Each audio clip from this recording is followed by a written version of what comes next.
औज़ुबिल्लाहि मिनश्शैतानिर्रजीम बिस्मिल्लाहिर्रहमानिर्रहीम अल्लाज़ी जअलना मिनल मुतमस्सिकीना बिविलायति अमीरुल मोमिनीन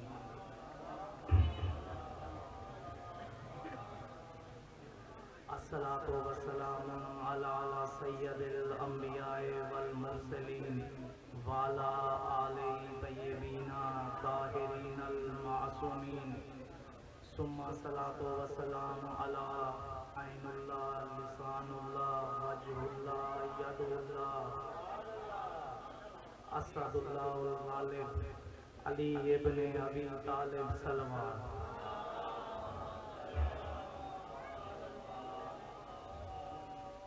तमाम मोमिनीन को जश्न नूर मुक़द्दस इमाम मेहदी अलैहिस्सलाम की आमद मुबारक हो।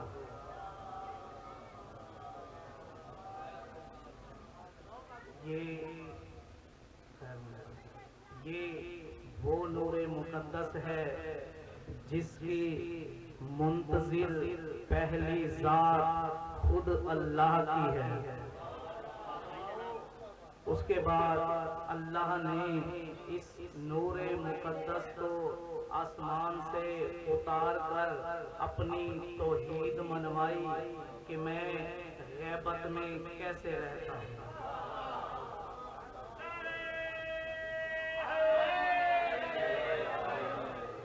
हर दौर में जिस तरह मुहिब्बे अहले बैत और हुज्जत के हुबदार मौजूद हैं, इसी तरह दुश्मन भी हुज्जत के आते रहे और वो ये कोशिश करते रहे कि इनका रास्ता रोकना कैसा है, लेकिन अल्लाह ने अपना आप मनवाना था।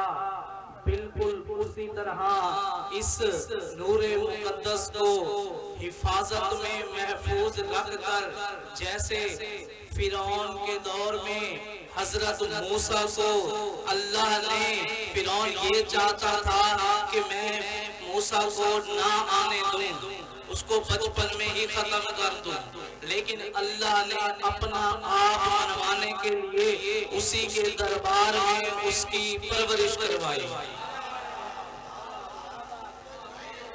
उसने इसी तरह अल्लाह ने आखिरी नूरे मुक़द्दस को भेजकर ये बताया कि मैं मुंतज़िम कैसा हूँ, क्योंकि अल्लाह ने जितने भी हिदायत के चिराग भेजे, अल्लाह ने जितने भी हिदायत के चिराग भेजे, इंसानियत को इल्म रोशन अता करने के लिए मैंने चिराग का लफ्ज ऐसे इस्तेमाल नहीं किया, हूबहू बिल्कुल कुरान के लफ्जों में से लेकर मैंने चिराग का लफ्ज इस्तेमाल किया है। कैसे कि मेरा अल्लाह फरमाता है कुरान में कि मैंने अपने महबूब को शाहिदन मुबश्शिरन व नज़ीरन व सिराजन मुनीरा बनाकर भेजा है। शाहिदन का मतलब गवाही देने वाला, मुबश्शिरन का मतलब खुशखबरी देने वाला, नज़ीरन का मतलब डराने वाला, और सिराजन मुनीरा का मतलब वो रोशन चिराग जो कायनात को इल्म की रोशनी अता करेगा।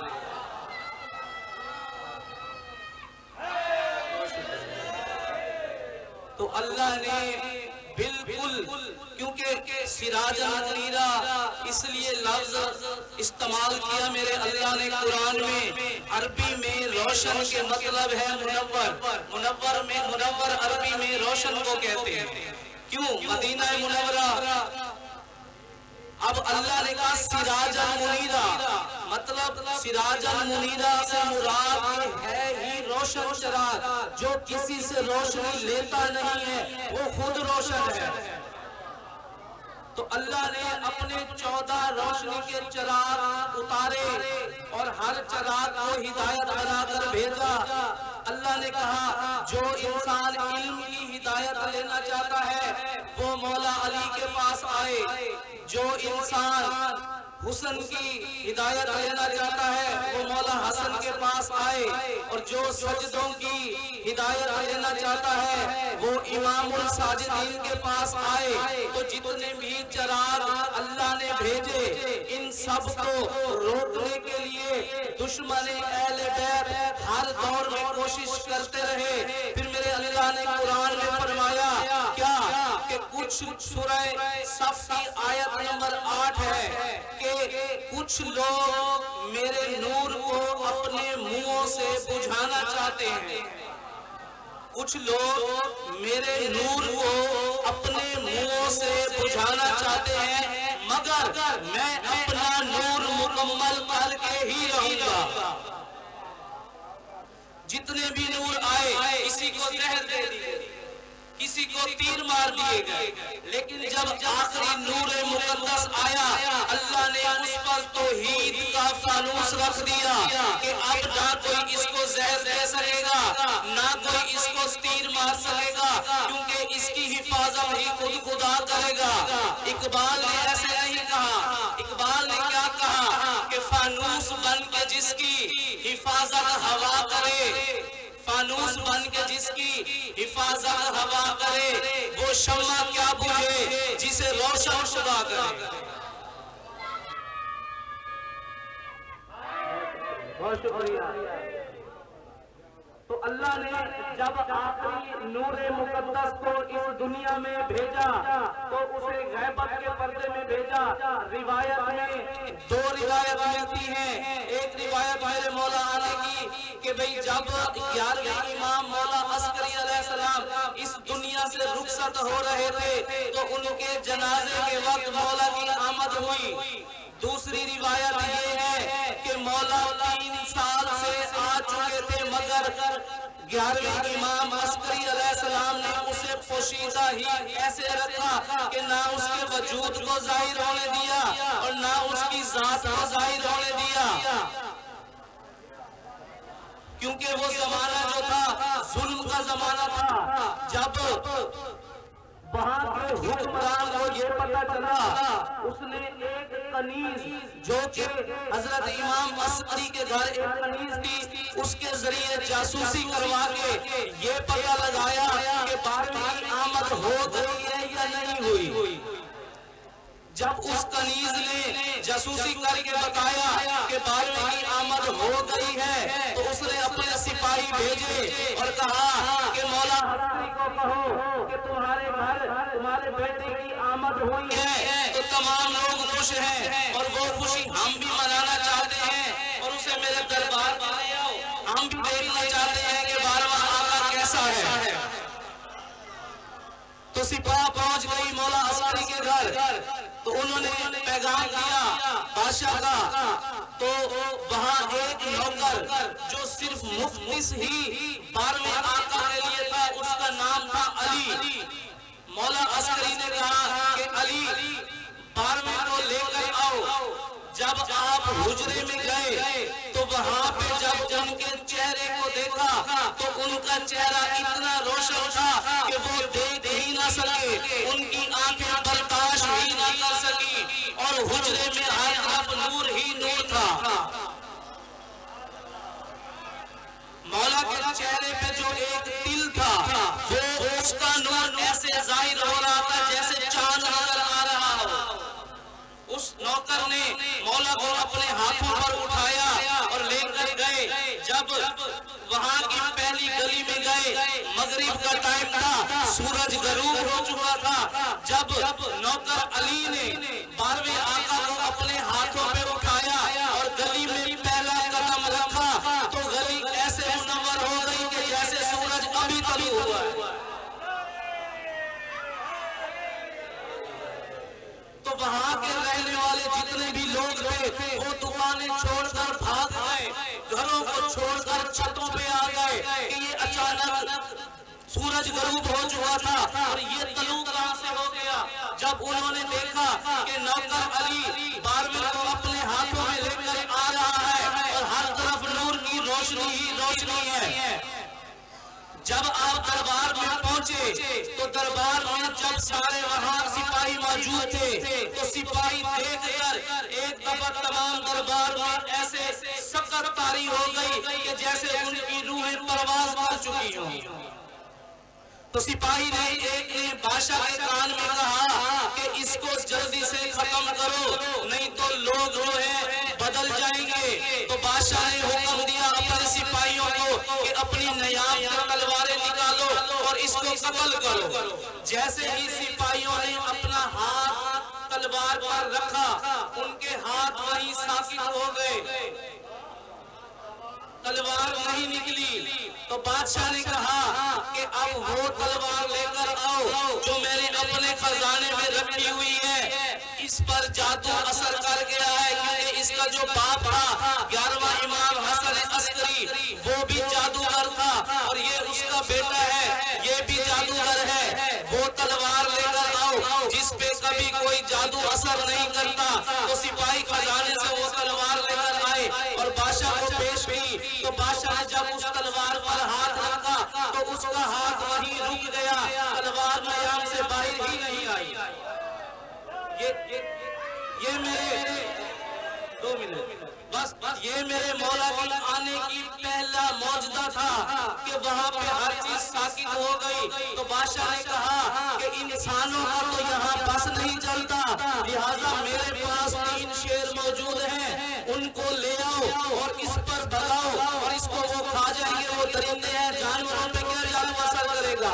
जब वो 3 शेर मंगवाए गए और बादशाह ने हुक्म दिया कि इसको नीचे जमीन पर उतारो। अब गुलाम ने मौला को हाथों में उठाया हुआ था और देखकर मौला को कहा कि मुझे तो 11वें आका ने कहा था कि अपनी अमान से ले जाना और अपनी अमान से ले आना, तो जब मैं इसे जमीन पे कैसे उतारूं। तो मेरे 12वें मौला ने अपने गुलाम की आंखों की तरफ देखकर कहा कि मैं नहीं कह रहा कि मुझे जमीन पर उतारो। आपने जब जमीन पर उतारा तो शेरों को छोड़ा गया। शेर दौड़ते हुए आए मौला की तरफ और चंद कदम पर आकर ही रुक गए और मौला उनके सामने ऐसे बैठ गए जैसे कूफा के मिंबर में अमीरुल मोमिनीन अपनी रियाया के सामने बैठता था।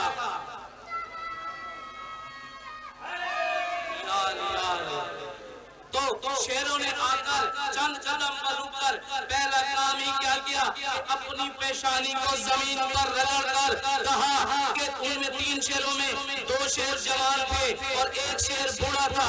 जो बूढ़ा शेर था उसने पेशानी को जमीन पर रखा और कहा अशहदु अन्ना ला इलाहा इल्लल्लाह वहदहु ला शरीका लह व अशहदु अन्ना मुहम्मदन अब्दुहु व रसूलुहु व अशहदु अन्ना अलियन वलियुल्लाह हाज़ा हुज्जतुल्लाह। कि ये जो है अल्लाह की हुज्जत है। तो वो शेर फरमाने लगा कि मैं वो शेर हूँ, उस शेर की नस्ल में हूँ। जब करबला के मौके पर इमाम की नुसरत के लिए अबू हारिस ने कहा था, अबू हारिस शेर ने कहा था और मैं उसी शेर की नस्ल में से हूँ और मैं इंतजार में था कि मेरे मौला कब आए और मैं उनका चेहरा अनवर देखूं। तो मौला ने कहा कि अगर मेरी ज़ियारत कर ही ली है तो बताओ तुम्हारी कोई मुश्किल हो तो मैं हल करूं। तो शेर ने मौला के चेहरे की तरफ देखकर कहा कि मौला ये 2 शेर जवान हैं, मैं बूढ़ा हूँ, ये मेरा हक खा जाते हैं। जब भी खाना आता है ये 2 शेर खा जाते हैं, मैं भूखा रह जाता हूँ। मौला ने कहा इनको हक खाने की सजा मिलेगी और तुम्हें सब्र करने का अजर मिलेगा। जैसे ही मेरे मौला ने ये जुमला अपनी जबान मुबारक से निकाला, जो 2 शेर जवान थे वो बूढ़े हो गए और जो बूढ़ा था वो जवान हो गया।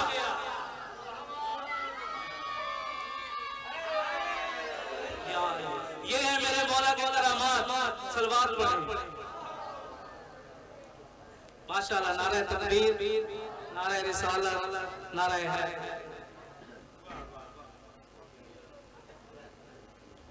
पर्दा रुके रोशन से हटाना भी कयामत। अज रुपया मैं मुश्किल लेके दे आया तो तवज्जो नाल सुनाए। इन सारियां जमाने दे बादशाह दियां। पर्दा रुके रोशन से हटाना भी कयामत। पर्दा रुखे रोशन से हटाना भी कयामत, दीवानों को जलवा न दिखाना भी कयामत। और अहमद मेहदी का बयान क्या कीजिएगा शौकत, अहमद मेहदी का बयान क्या कीजिएगा शौकत, आना भी कयामत और ना आना भी कयामत। और जनाब के सामने जाकिर आले मोहम्मद जनाब सज्जाद हुसैन भट्टी साहब वो किताब फरमाते पैन, इन्हां दे बाद जाकिर आले मोहम्मद जनाब नवीद अब्बास करबलाई वो किताब फरमाते।